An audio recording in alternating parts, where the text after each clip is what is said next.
शुभ बिहानीसँगै तपाईँहरूलाई मेरो सानो भ्लगमा स्वागत छ। म उठेर फ्रेस भएँ आज, अनि त्यस पछाडि बहिनीलाई नुहाइधुवाइ गरिदिएँ। कपाल चिसो नहोस् भनेर ड्रायरले पनि सुकाइदिएँ। बेबी चाहिँ नुहाइसकेर आफै रेडी हुँदैछ स्कुल जानलाई। कान्छी बहिनीले पनि नुहाइसकेर आयो। अमलेट बनाएर खाना दिएर उनीहरूले खाना खाइसक्यो। बहिनीको कपाल पनि बाँड। त्यस पछाडि ब्रस गर्दै भाँडा पनि धोइसकेँ। झ्यालमा बसेर बाहिरको भिडियो एकछिन गरेँ। त्यसपछि म नुहाएर आएपछि सनस्क्रिन मोइस्चराइजर लाउनै पर्यो। मैले लगाइसकेँ मोइस्चराइजर। अब यो सनस्क्रिन लाउन बाँकी रहेको सनस्क्रिन पनि लगाइसकेँ। त्यस पछाडि रह्यो लिप ग्लोसको पालो। लिप ग्लोस पनि लगाएँ। कपाल चिसो छ, त्यही भएर म चाहिँ यति छोड्न आँटेको छु। यो सुकेपछि मात्र बान्छु। अब म चाहिँ तल पार्लर गएँ।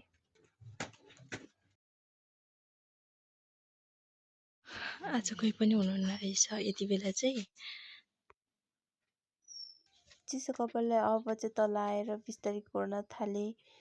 एकछिनपछि हाम्रोमा कस्टमर आउनुभयो कपाल काट्न भनेर, अनि मैले चाहिँ काटिदिएँ। बेबी चाहिँ आज बाबासँग छ। बेबी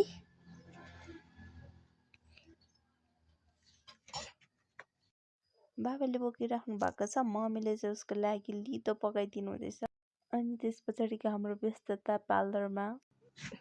फोन झर्ला है, मेरो सम्पत्तिको नाममा यही एउटा फोन छ। कान टालिसक्नु भएको छैन। खाजा खाना पारिजात होटल गएँ।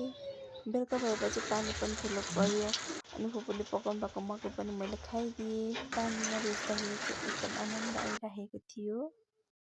बेलुका भइसकेको थियो, पसल बन्द गरिसकेपछि मैले पानी पनि भरेँ। 1 मन्थ भइसक्यो मैले चाहिँ फेस प्याकलाई डेली रुटिन बनाएको। उठ्नुहोस्, अब बेबी के खान्छ? अब माम खान्छ। माम उठ्नुहोस्।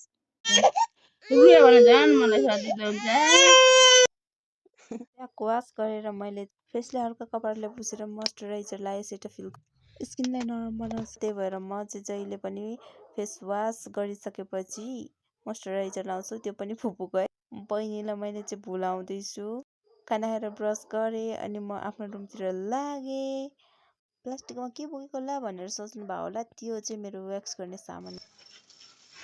10 बज्न आँटेको छ। म जाँदैछु रुम।